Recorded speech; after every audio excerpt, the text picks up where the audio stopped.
Do you know in 4 seconds you make a first impression?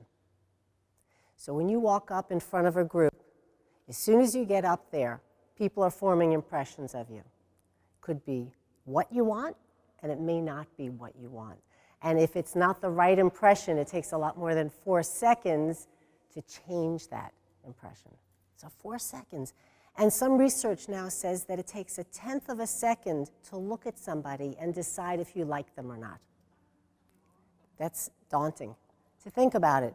And so in every aspect of our life, meeting people for the first time, social events, job interviews, getting up to read, if people haven't met you before, they're forming a first impression. And with that first impression, you know, what are they using? What are you, when you looked at me, what is it that was making you form a first impression? Any thoughts? A smile. Okay, so if I started with a frown or a scowl, you start to have some judgment about whether I really want to be here. Okay. What else besides a smile? Eye contact, whether I feel comfortable enough. And that goes back even to our shaking hands when we first met. Like, what is it that I'm doing and you're forming an impression? If I'm shaking your hand like this, I'm not very comfortable. Okay, what else? So we have eye contact, we have a smile. What else is there? Dress.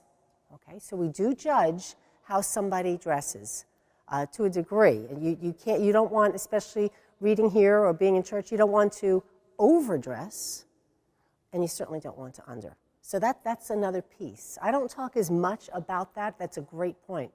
But there are other things I talk about that you can change, because we all think about, okay, I should wear the right thing, and that's easy, but we don't think about some of these other things. Anything else?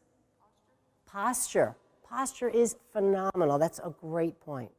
Because just how you carry yourself sometimes is even more important than what you're wearing. It's how do you carry yourself? How do you feel about yourself? How comfortable are you? When you go up to the ambo, what are you doing? You know, are you hunched over? Are you rigid? Any of these things are sending out a lot of messages that we may not intentionally want to send out. So anything else? So we have eye contact, we have posture, we have a smile, we have what we're wearing. Anything else? Your voice. Okay, so you're getting one step ahead of me. That's right, voice. So the way I like to look at it is that there are 3 V's of communication. And the 3 V's are going to be what you first spoke about, and that's the visual. To be a good communicator, your visual says a lot. Then after the visual, the next thing is the vocal. How do you sound? Do we really think about how we sound when we're getting up to read or meet with somebody? And then the third part is the verbal, the words we say. As readers, you don't have to worry too much about the words you say because they're right there for you. But the question is, how are you delivering it? And so that's where the visual and the vocal are paramount. They're the most important, because I can be a very good reader as far as reading the words, but if I don't deliver it well, if I'm mumbling, or if I can't pronounce the words, or if I read something like this, I put everybody to sleep, that's not going to be interesting. And if I talk this way at this hour for the next hour and a half, I'll put you all to sleep. So we have to do something with our voice.